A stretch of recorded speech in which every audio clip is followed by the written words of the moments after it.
નમસ્કાર, Cook with રાધિકામાં તમારા બધાનું સ્વાગત છે। આજે આપણે બનાવીશું શિયાળા સ્પેશિયલ એકદમ ટેસ્ટી અને પરફેક્ટ એવા ફુલાવરના પરાઠા। જો તમે આલુ પરાઠા ખાઈને કંટાળ્યા હોય તો તમે આ ફ્લાવરના પરાઠા ટ્રાય કરી શકો છો, જે ખૂબ જ ટેસ્ટી લાગે છે અને તે બનાવવા પણ ખૂબ સરળ છે। તો ચાલો ફટાફટ ફ્લાવરના પરાઠા બનાવવાનું શરૂ કરીએ। ફુલાવરના પરાઠા બનાવવા માટે મેં અહીંયા 1 નંગ ફુલાવર લીધું છે। ફ્લાવરમાં ગ્રીન કલરની ઈયળ તથા ઘણા બધા ઇન્સેક્ટ્સ હોય છે અને તેને એકદમ ક્લીન કરવું જરૂરી છે। તો એટલા માટે આપણે એક બાઉલમાં ગરમ પાણી લઈશું અને ફ્લાવરના આપણે બધા જ આ રીતે પીસ કરી લઈશું અને તેને ગરમ પાણીમાં ડીપ કરી દઈશું। ફ્લાવરને આ રીતે ગરમ પાણીમાં આપણે 5 મિનિટ પલાળી રાખીશું, એટલે ફ્લાવર આપણું થોડું સોફ્ટ થઈ જશે અને જો તેમાં કોઈ પણ પ્રકારના જીવજંતુ હશે તે બહાર નીકળી જશે અને અડધા મરી પણ જશે।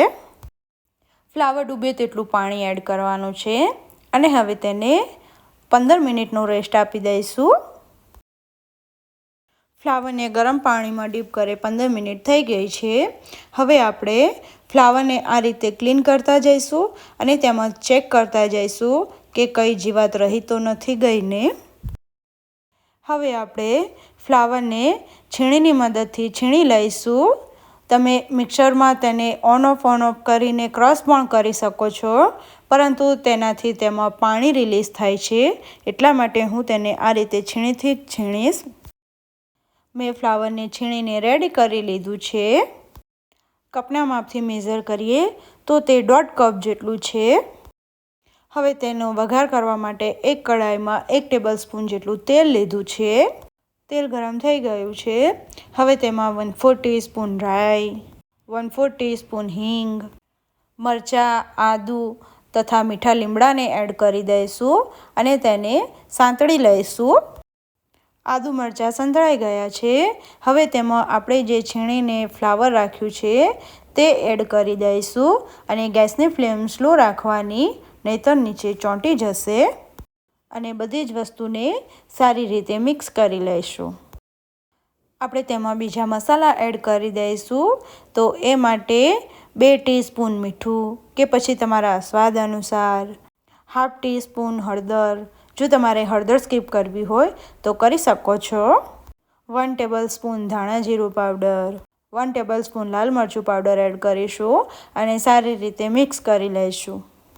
હવે તેમાં 1/2 ટીસ્પૂન ચાટ મસાલો, 1 ટીસ્પૂન આમચૂર પાવડર, 1 ટીસ્પૂન લીલી વરિયાળીનો પાવડર એડ કરીશું અને સારી રીતે મિક્સ કરીશું। ચાટ મસાલો, આમચૂર તથા લીલી વરિયાળીનો પાવડર એડ કરવાથી પરાઠાનો સ્વાદ 100 ગણો વધી જાય છે। અહીં આપણે સ્ટફિંગને 60થી 70% જેટલું જ કૂક કરવાનું છે, વધારે પડતું કૂક કરવાનું નથી। હવે તેમાં 1/4 ટીસ્પૂન જેટલો ગરમ મસાલો એડ કરી દઈશું અને મિક્સ કરી દઈશું। સ્ટફિંગ આપણું બનીને રેડી થઈ ગયું છે। હવે આપણે તેને એક અલગ બાઉલમાં ટ્રાન્સફર કરી દઈશું, જેથી જલ્દીથી ઠંડુ થઈ જાય। જો તમારે લીમડાના પાન રિમૂવ કરવા હોય તો કરી શકો છો અને રાખવા હોય તો રાખી શકો છો। તેમાં કોથમીરના પાન એડ કરી દઈશું। કોથમીર અહીંયા ભરપૂર પ્રમાણમાં યુઝ કરવાની, કારણ કે તેના ઘણા બધા બેનિફિટ્સ હોય છે અને શિયાળામાં ઇઝીલી મળી પણ રહે છે। અને આ રીતે કોથમીરને પણ મિક્સ કરી દઈશું। મિશ્રણને હવે આપણે એકદમ ઠંડુ કરી લઈશું। પરાઠાના આઉટર લેયર માટે લોટ બાંધી લઈશું। તો એ માટે મેં 2 કપ ઘઉંનો ઝીણો લોટ લીધો છે। હવે તેમાં 1/2 ટીસ્પૂન મીઠું એડ કરીશું અને 1 ટેબલસ્પૂન તેલ એડ કરી દઈશું। હવે બધી જ વસ્તુને મિક્સ કરી લઈશું અને તેમાં થોડું થોડું પાણી એડ કરીને જેવો રોટલીનો લોટ હોય તેવો જ લોટ બાંધી લઈશું। લોટ અહીં આપણે ઢીલો જ બાંધવાનો છે। જો હાર્ડ લોટ બાંધીશું તો જ્યારે પરાઠા વણીશું ત્યારે તેની સાઇડ્સમાંથી તૂટી જશે। લોટ બંધાઈ ગયો છે। હવે ઉપરથી તેલવાળા હાથ કરીને પણ તેને મસળી લઈશું અને હવે જો તમારે લોટને રેસ્ટ આપવો હોય તો આપી શકો છો। હું પરાઠા બનાવવાનું સ્ટાર્ટ કરી દઉં છું। તો એ માટે એક મીડિયમ સાઇઝનો લુવો લઈશું અને તેને રાઉન્ડ ગોળો બનાવી લઈશું। લુવાને થોડા લોટમાં ડસ્ટિંગ કરી લઈશું અને તેને વણીને એક થીક મીડિયમ પૂરી બનાવી લઈશું. અને હવે તેની ઉપર સ્ટફિંગનો એક બોલ રાખીશું અને બધી જ સાઈડ્સને આ રીતે ભેગા કરતા જઈને તેનો મોદક શેપ જેવો ગોળો બનાવી લઈશું અને તેને ફ્લેટ કરી લઈશું. હવે કોરા લોટમાં ડસ્ટિંગ કરીશું અને પહેલાં હાથની મદદથી જ આ રીતે ફ્લેટ કરી દઈશું બંને સાઈડથી ફેવરીને, જેથી સ્ટફિંગ આપણું બધી જ સાઈડ્સ સારી રીતે ફેલાઈ જાય. અને હવે ખૂબ જ હળવા હાથે વેલણની મદદથી વણી લઈશું. અહીં આપણે વધારે પડતો ભાર દઈને વણવાનું નથી અને આ રીતે બંને બાજુથી ફેરવતા જઈને પરાઠું વણીશું, જેથી એક સાઈડ આપણું પરાઠું ફાટે નહીં અને બીજી સાઈડ તેનું લેયર થીક ના રહી જાય. એટલે માટે પરાઠાને બંને બાજુ ફેરવતા જઈને વણવાનું છે. હવે તેને શેકવા માટે તવી ગરમ થઈ ગઈ છે અને તેને ગરમ તવી ઉપર રાખી દઈશું. એક સાઈડ પરાઠું આપણું થઈ ગયું છે, તેની સાઈડ ચેન્જ કરી લઈશું અને ઘી લગાવીને સારી રીતે શેકી લઈશું. ઘીની જગ્યાએ તમે બટર કે તેલમાં પણ બનાવી શકો છો, પરંતુ બટર તથા ઘીમાં સારો ટેસ્ટ આવે છે. તેની સાઈડ ચેન્જ કરીને બીજી સાઈડથી પણ ઘી લગાવી દઈશું અને તેને સ્લો ગેસની ફ્લેમ ઉપર શેકીશું, જેથી આઉટર લેયર એકદમ સરસ ક્રિસ્પી થાય.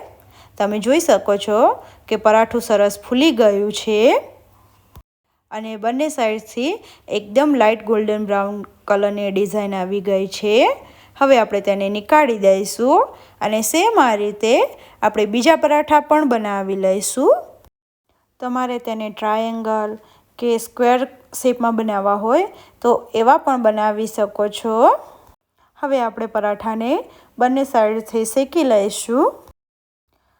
પરાઠાને આપણે ઘીની મદદથી શેકી લઈશું. હવે આપણે પરાઠાને સર્વ કરી લઈશું. પરાઠાને કટ કરીને ચેક કરીએ તો તમે જોઈ શકો છો કે બધી સાઈડ એકદમ સરસ રીતે સ્ટફિંગ તેનું સ્પ્રેડ થઈ ગયું છે.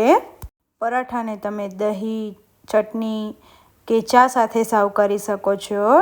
તો આલુ પરાઠાથી કંઈક અલગ આ રીતે ફુલાવરના પરાઠા તમે ઘરે જરૂરથી બનાવો અને તમારો અનુભવ મને કમેન્ટમાં શેર કરો.